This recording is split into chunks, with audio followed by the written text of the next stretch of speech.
जी अस्सलाम वालेकुम जी दोस्तों, ਇਹ ਚਾਈਨਾ ਦਾ ਟਰੈਕਟਰ ਹੈ, ਨਵਾਂ ਆਇਆ ਮਾਡਲ। ਇਹਦਾ ਕੋਈ ਮਾਡਲ ਨੰਬਰ 604 ਹੈ ਤੇ ਹਾਰਸ ਪਾਵਰ ਦਾ ਇਹ ਟਰੈਕਟਰ ਦੇ ਆਨਰ ਨਾਲ ਗੱਲ ਕਰ ਲੈਂਦੇ ਹਾਂ, ਉਹਦੇ ਬਾਰੇ ਚ ਇਹਦੇ ਤੋਂ ਇਨਫੋਰਮੇਸ਼ਨ ਲੈਂਦੇ ਹਾਂ ਤੇ ਸਾਰੇ ਇਹਦੇ ਫੰਕਸ਼ਨ ਵਗੈਰਾ ਸਭ ਪਹਿਲੇ ਟਰੈਕਟਰਾਂ ਨਾਲੋਂ ਡਿਫਰੈਂਟ ਨੇ। ਟੋਟਲ ਪਾਵਰ ਸਟੀਅਰਿੰਗ,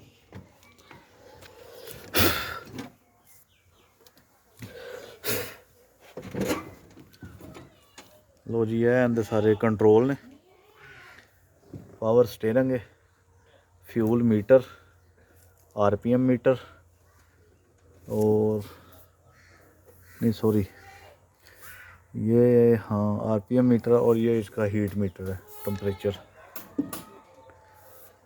ये इस गेयर 1 2 3 4 ये गेयर ने, हाइड्रोलिक और है 4 व्हील ड्राइव तो 2 व्हील ड्राइव यह चीज़ है। ठीक है जी, यह क्लच है, यह ब्रेक है, यह हाई लो वाला गेयर है, यह एक्सीलेटर है, यह रिवर्स फारवर्ड है। और मेरा ख्याल है कि ट्रैक्टर सारा ऑटोमैटिक है, इहदे विच कोई गेयरां दी वो चीज़ नहीं है। इंजन नंबरदार है, किन्ने हार्स पावर दा है? 60 हार्स पावर इंजन इहदा। ते इहदे नाल एक चीज़ जिहड़ी है ना बड़ी वेखण वाली ते बड़ी मायूब है, जिहड़ी कि काफ़ी लोगों नूं हैरान कीता जिन्हें, वो चीज़ यह वे कि इहदे नाल एक्सट्रा वेट बहुत लाया गया है।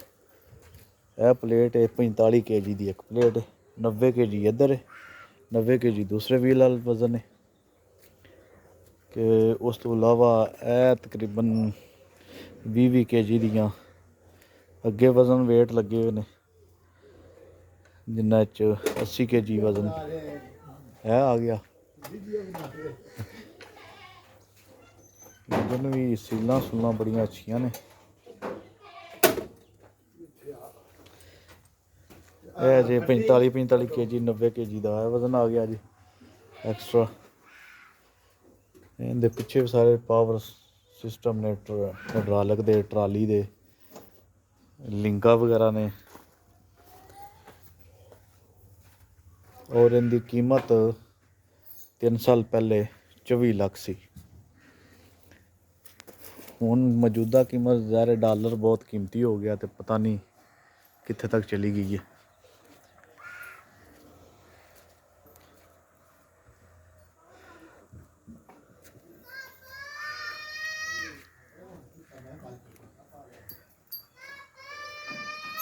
फोर बाय फोर ट्रैक्टर है और इहदे च तेल बहुत ज़्यादा, तेल तो इंजन ऑयल जिहड़ा ना मोबिल ऑयल, वो तो मेरे ख्याल नाल इहदे सारे हिस्सों का तो इंजन का करके भी किधरे 40 kg के राउंड अबाउट बन जाता है। 2 kg 3 kg तिथे आ जाता, फिर इंजन दे विच भी पैना है। और उस तो इलावा हाइड्रोलिक सिस्टम भी सारा पावर स्टीयरिंग है, इहदा फ्यूल टैंक है और नीचे शाफ्ट वाला सिस्टम है फ्रंट व्हील का, फ्रंट हिस्सा इहदा भी इंजन ऑयल, फिर साइडा का इंजन ऑयल, फिर बैक हिस्से का इंजन ऑयल। ठीक है जी, ਅਸੀਂ ਹੁਣ ਤੁਹਾਨੂੰ ਸਾਰਾ नीचे तो भी दिखाने हैं।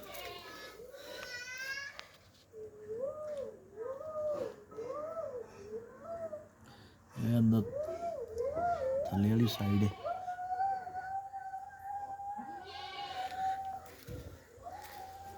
और I think in pressure hydraulic tank, hydraulic tank tool box है और बैक हिस्से ने, बैक हिस्सा साइड तो कुछ भी नहीं, बस सिंपल एक्सल ही है।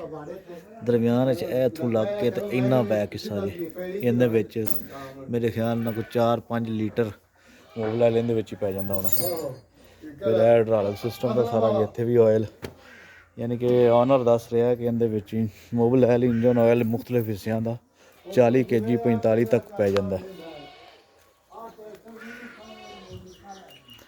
सलैंसर के उत्ते बॉडी भी हथ हुथ लगे तो कुछ मसला ना बने।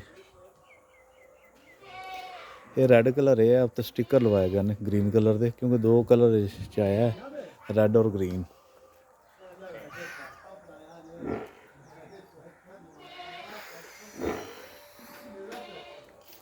लो जी इंशाल्लाह जल्दी मुलाकात होएगी एक नवे वीलॉग दे विच।